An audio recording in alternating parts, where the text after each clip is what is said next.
Asyhadu an la ilaha illallah wahdahu la syarika lah wa asyhadu anna Muhammadan abduhu rasuluhu la nabiyya ba'dah. Allahumma shalli ala sayyidina Muhammad wa ala ali sayyidina Muhammad. Subhanaka la ilma lana illa ma 'allamtana innaka antal alimul hakim.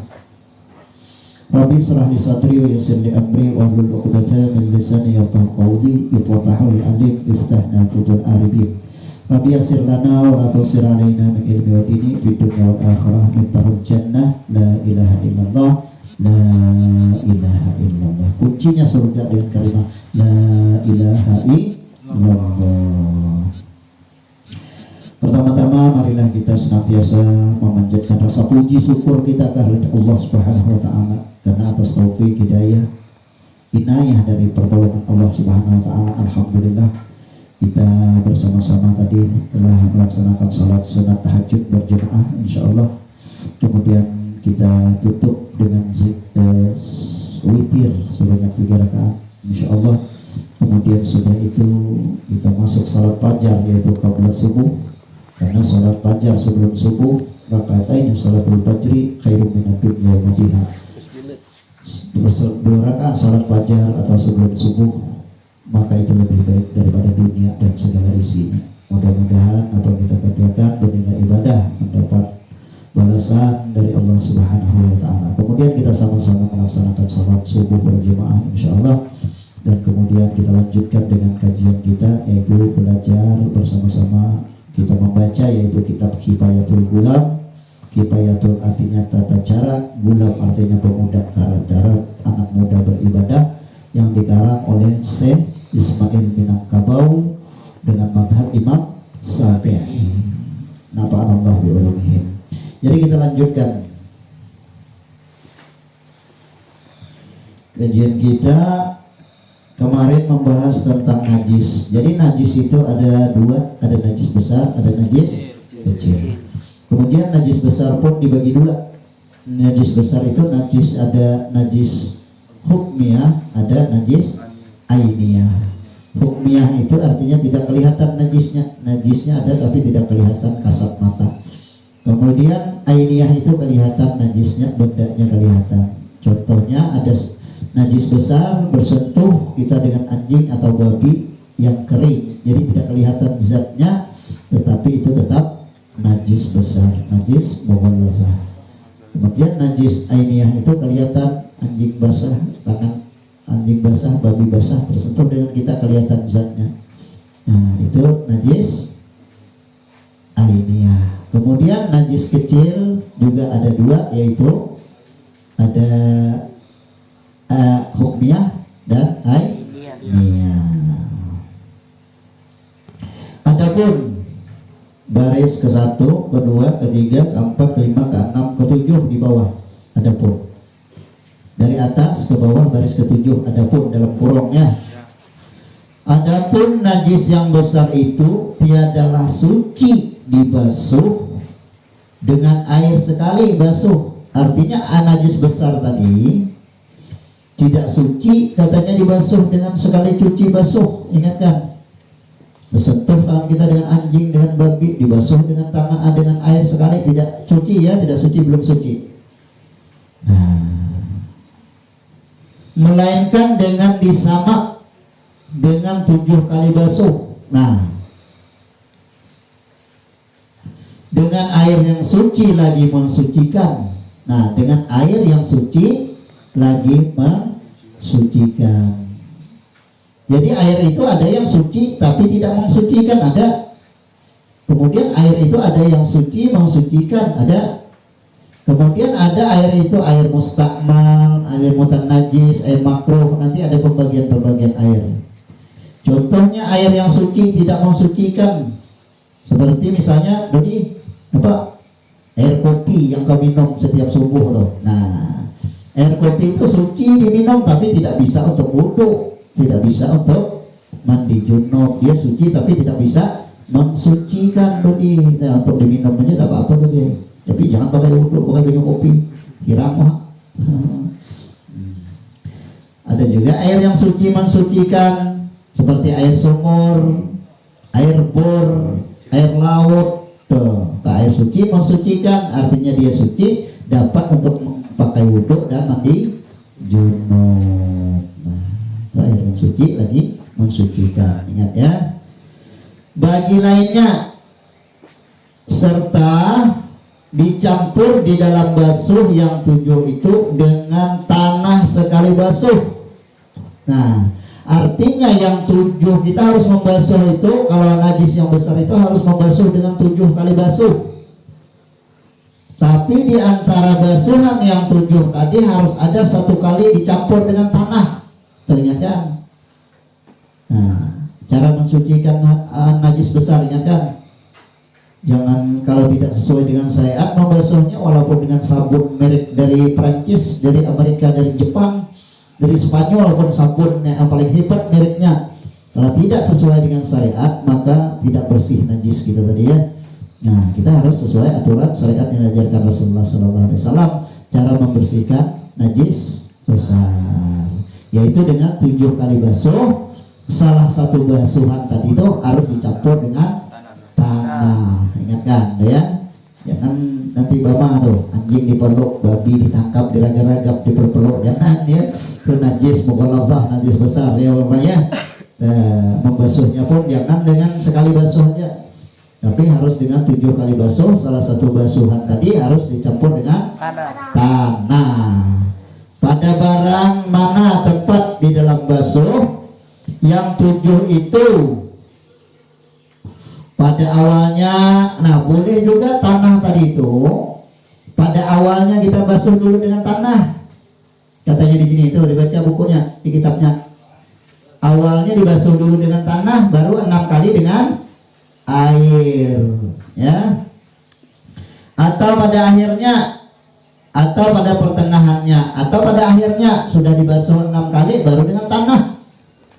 Nah, sempurna. Atau pada pertengahannya, misalnya 3 kali kita basuh dengan air, kemudian dengan tanah, kemudian 3 kali dengan air lagi, jadi cukup 7. Niscaya memadailah menyucikan najis yang besar itu, tetapi adalah menyempurnakan tanah dengan air itu hendaklah keruh. Nah, artinya tadi itu dengan air tadi itu keruh, dicampur tanah tadi, dikeruhkan, dicampur dengan tanah. Air tadi kan yang bersuhan dengan tanah tadi itu hendaklah keruh, katanya tadi itu. Air itu demikianlah kaifiat menyakmal najis yang besar itu. Itu begitu cara membasuh najis yang besar. Tidak cukup dengan satu basuhan. Tadi itu kami ceritakan, tidak cukup dengan sabun.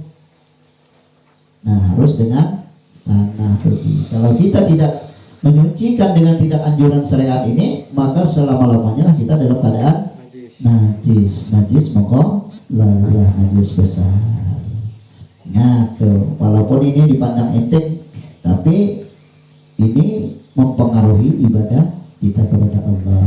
Kalau kita dalam keadaan najis, baik pakaian, baik badan, baik tempat kita sholat dalam keadaan najis, maka tidak sah sholat. Itu adalah syarat sah sholat, ingatkan ya. Adapun dalam kurung sudah, adapun rukun menyama itu 4 perkara. Nah, rukun daripada menyamak membersihkan itu ada 4 perkara, ya dah? Nah, pertama, menghilangkan warna najis itu pada bekasnya. Nah, rukun yang pertama, warna najis itu harus hilang terlebih dulu rukunnya. Misalnya ada najis di sini ya, di baju nih. Nah, warnanya itu harus hilang. Nah, kecuali nanti di dalam kitab lain, kecuali misalnya darah ada di sini, kita basuh kan, kemudian tidak mau hilang warnanya tadi, itu bisa dimaafkan. Nah, jadi ingatkan, rukun pertama menyamak atau membersihkan najis tadi, warnanya harus hilang. Nah, misalnya ada tahi di sini dulu, nah kuning warnanya, kita hilangkan dulu kuningnya, nah warna kuning itu najis kan, hilangkan dulu warnanya. Itu rukun yang pertama, kita harus hilangkan warna najis tadi dulu. Nah, mana lagi dulu nih?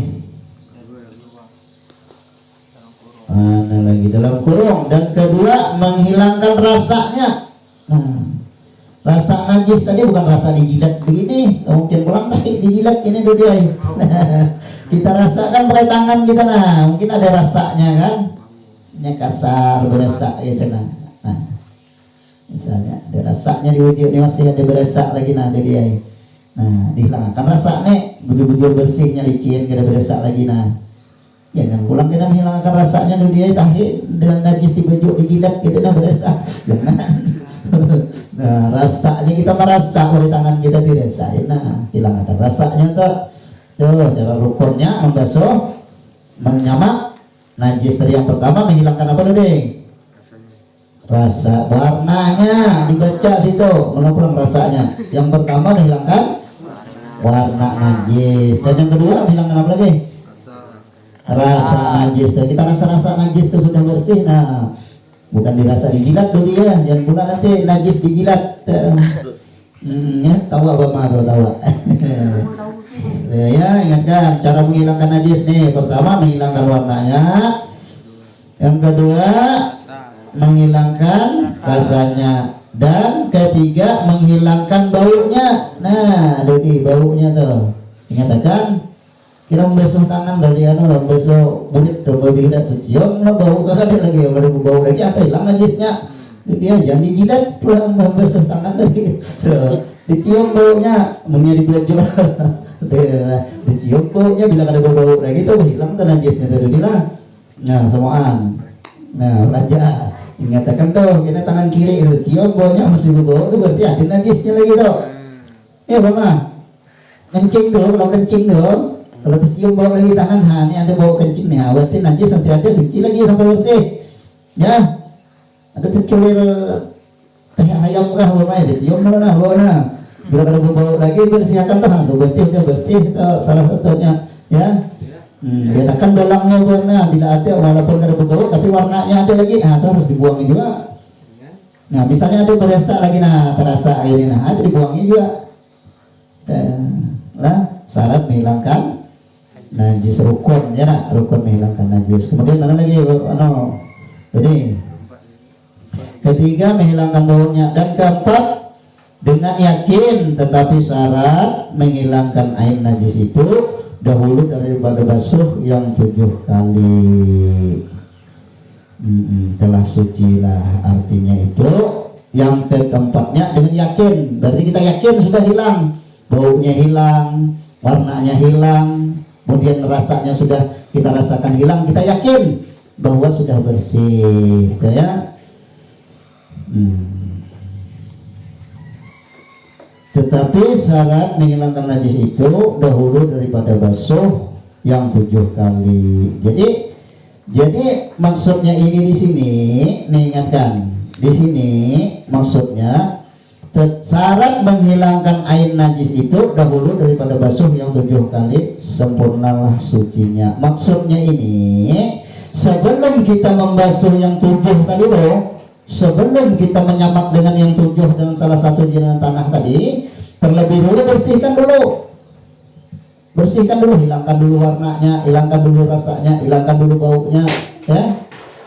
Nah hilangkan baunya dulu, hilangkan rasanya dulu tadi itu kan, itu dia, hilangkan warnanya dulu, baru kita lakukan yang 7 tadi. Nah basuh dengan tanah kan dulu kan, baru dengan 6 kali dengan air, ya kan, ke cara menyamak atau membersihkan najis yang mubalaghah, najis yang besar. Ingatkan Dodi, kalau memegang anjing kah, babi kah, apakah yang najis yang 2 itu kan, najis besar tadi itu, ingatkan tidak cukup dengan hanya 1 kali basuhan. Misalnya tadi kan bilangkan tadi sekali basuh, udah kita. Nah ini sabun hebat nih, sabun olahan Amerika nih, gitu bagus saja deh Bapak. Wah tidak bisa, kita harus sesuaikan dengan syariat yang diajarkan, yang dituntun oleh Rasulullah SAW dalam menyucikan najis besar ataupun najis kecil. Sudah. Kemudian di ujung sekali di pinggir sebelah kiri, baris sebelah kiri, adapun dalam kurung. Sudah ketemu? Sudah, Yogi. Nah, mana yang ragu ditulis. Adapun, Dodi dicoret. Adapun dalam kurung, najis yang kecil itu hendaklah disucikan dengan air yang suci lagi menyucikan bagi lainnya. Nah, jadi najis yang kecil itu di sini, najis yang kecil itu hendaklah disucikan dengan air suci lagi mensucikan, ya. Nah, najis yang kecil itu harus disucikan dengan air yang suci lagi mensucikan, atau kita kenal dengan nama air mutlak. Nah, air yang bukan mustakmal, bukan mutan najis, dan bukan makruh. Jadi air yang suci lagi mensucikan. Maksudnya itu air yang dapat tercampur dengan sesuatu apapun. Nah, ingatkan, air yang suci lagi mensucikan itu air mutlak. Nah, misalnya air laut, jadi boleh berwudu dengan air laut. Air hujan boleh, air sumur, bor. Nah, mandi pakai air bor itu panas, hangat, tadi pagi boleh juga. Nah, untuk mensucikan itu maksudnya itu dia bisa dipakai untuk bersuci dan bisa untuk mensucikan, yaitu untuk wudhu dan untuk mandi junub. Nah, dia ada air yang suci tapi tidak mensucikan, banyak air suci lagi tidak mensucikannya, itu dia. Contohnya kayak kita tadi, air kopi, air teh itu air suci, boleh kita minum, tapi tidak boleh untuk wudhu. Kalau wudhu berceluput, mahal dulu kopi. Nah, itu nih, air kopi itu diminum dulu, memang suci, tapi untuk diminum, itu nih, bukan untuk wudhu, tidak bisa digunakan untuk wudhu dan untuk mandi junub. Nanti ada air mustakmal, artinya yang sudah terpakai. Nah, terpakai dalam kita melakukan misalnya wudhu yang wajib, misalnya. Nah, wudhu tadi ada yang wajib, ada yang sunat. Jadi ingatkan tuh, yang wajibnya ada 6, yang lain daripada itu sunat. Ingatkan, wudhu itu yang wajib ada 6, selain daripada itu sunat. Yang pertama jadi apa? Wajib wudhu tuh, sekolah senangnya apa wajib wudhu apa pertama? Nah, itu nih sekolah TK lagi dulu. Yang pertama nih, yang wajib nih, yang wajib niat. Yang keduanya ghaslul wajhi, membasuh muka, itu yang wajib. Membasuh muka yang wajib, ingat dulu, membasuh muka. Nah, yang pertama niat, innama amalu biniat, semua amal tergantung niat. Yang keduanya membasuh muka, membasuh muka dulu. Mana yang muka dulu, mana dulu? Wah, yang tampang tuh dia itu muka tuh. Nah, itu atas muka. Jadi membasuh muka ada dia. Jangan. Nah, sesudah itu sudah membasuh muka, apalagi yang wajib tadi? Nah, apa? Membasuh tangan hingga ke siku, sampai ke siku. Yang di sini aja nah, membasuh tangan sampai di sini aja, ada sah atau sampai ke siku sini nah. Jangan sampai pulang ke bahu sini sedikit. Nah, tidak boleh berlebih-lebihan, tidak boleh juga. Air itu kurang pun tidak sesuai dengan syariat, tidak boleh juga, tidak sah juga, harus sampai ke siku. Ada boleh sampai ke bahu, lebih itu makruh, ya, berlebih-lebihan. Ya. Sampaikan ke siku, besok kalau ada kawan-kawan budaya, jangan ditanggur di tengah orang banyak, sarik orang, salah ke uduk orang tuh nggak tanggur duki. Nah, menegur orang di tengah orang banyak itu bukan menegur ngarannya dia, itu memberi supan orang. Coba kita ditanggur tengah orang banyak supan kan? Mana tanggur hiau sini, nama salah itu uduk ini sebenarnya. Tengah orang banyak sarik orang, orang nih mau supan apa orang? Aku udah tua aja lebih itu nih, udah bisa dia kita kurang, nah nagur begini.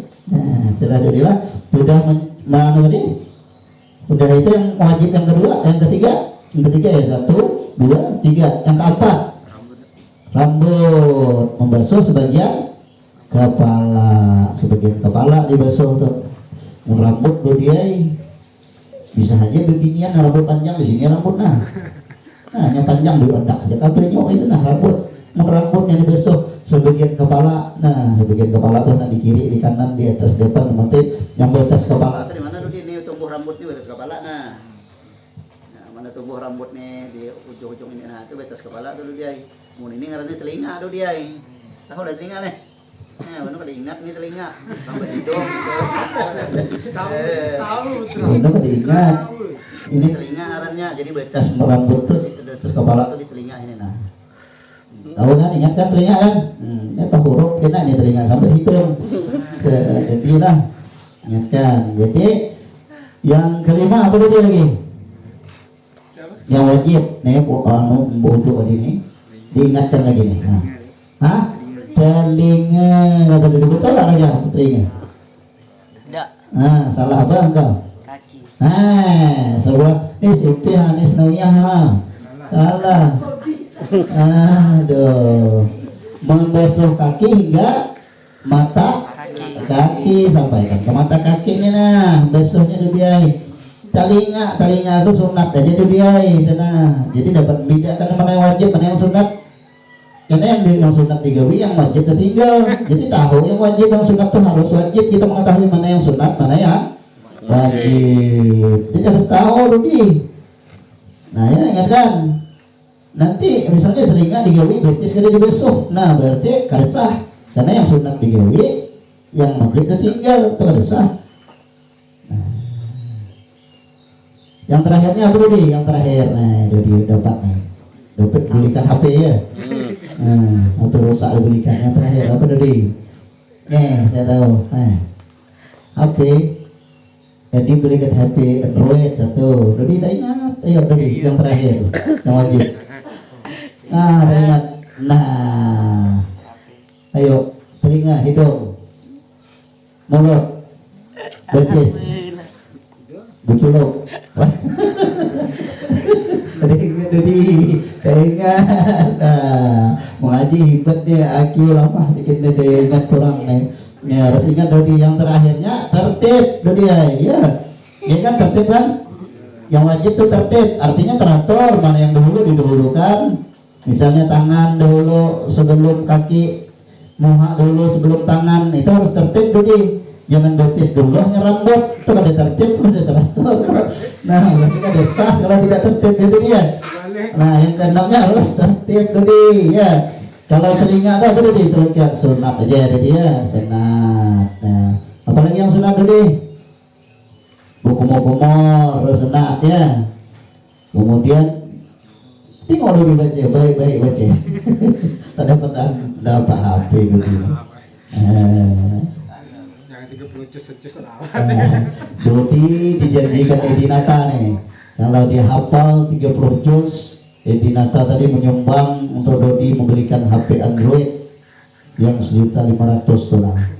Kalau 30 juz Junai nambah 200.000 aku insya Allah tambah 100.000 hadiah dia motivasi untuk Dodi yang lain boleh juga apa-apa Raja Yogi boleh juga ya dia boleh juga memotivasi hafalkan Quran 30 juz hebat lagi jadi insya Allah dengan hafal Al-Quran tadi Allah akan angkat derajat kita Allah akan derajat keluarga kita orang tua kita insya Allah nanti Dodi bila sudah menghafal Quran di akhirat kena Mama Dodi dipanggil oleh Allah Ernawati Uwit dipanggil oleh Allah pasangkan Dodi mahkota untuk untuk apa itu untuk mama kau dia Dodi masukkan mahkota untuk mama dia ya di akhirat kena karena dihafal Quran.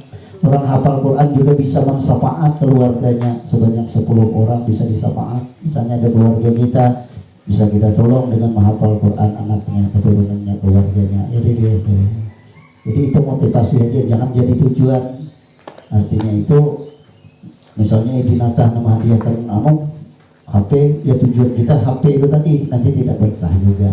Jadi ilmu kita itu tujuannya karena Allah Subhanahu wa ta'ala. Edinata hanya memotivasi, membagi semangat supaya semangat menghafal tadi.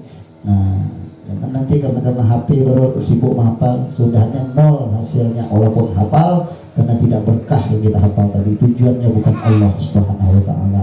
Apa saja yang kita inginkan dan kita tujukan semata-mata karena Allah Subhanahu wa ta'ala. Kalau ingin menghafal Quran karena Allah ta'ala insya Allah berkah. Kalau menuntut ilmu kita ikhlaskan mengharap ridha Allah Subhanahu wa ta'ala, insyaallah ilmu kita akan jadi berkah. jangan kita menuntut ilmu untuk dunia, untuk bermegah-megah, untuk dihormati orang, untuk jabatan, untuk pangkat, maka tidak akan berkah ilmu yang kita tuntut. Yang pertama, kita tujuan menuntut ilmu adalah menghilangkan kebodohan kita, supaya kita jadi orang pintar dan dapat beribadah kepada Allah sesuai dengan tuntunannya. Yang amat penting bagi kita untuk menuntut ilmu itu adalah mencari ridha Allah Subhanahu wa taala adalah. Dan yang keduanya, untuk kita belajar dan kemudian mudah-mudahan dengan ilmu ini kita bisa ajarkan juga lagi untuk orang lain, bermanfaat untuk orang lain ya. Jangan nanti nak mencari ilmu nak jadi pegawai, nak jadi bupati, nak jadi pecamat, jangan ada niat begitu, karena itu untuk dunia. Nanti ilmu yang kita tuntut itu tidak ada berkahnya. Urusan dunia itu insya Allah Allah akan cukupi, Allah akan tutupi sesuai dengan kebutuhan kita insya Allah. Nah, jadi kita menuntut ilmu tadi jangan untuk berdebat dengan orang. Nah, nanti dapat ilmu, berdebat dengan orang, bertengkar dengan orang, merasa paling hebat, merasa paling bagus, itu tidak boleh. Tujuan kita yang paling intinya dari menuntut ilmu yaitu untuk menghilangkan kebodohan kita selama ini bodoh, supaya kita beribadah bisa sesuai dengan anjuran yang dianjurkan Allah dan Rasulnya. Kemudian tujuan yang paling penting untuk kita menuntut ilmu adalah semata-mata untuk mendapat ridho dari Allah Subhanahu wa ta'ala. Jadi suci lagi mensucikan bagi lainnya, atau dengan batu yang suci. Tetapi ini boleh juga mensucikan najis yang kecil tadi tuh. Najis yang kecil itu hendaklah disucikan dengan air suci lagi mensucikan lainnya. Artinya dengan air boleh, Dodi. Kemudian dengan batu juga boleh. Nah, dengan batu yang suci.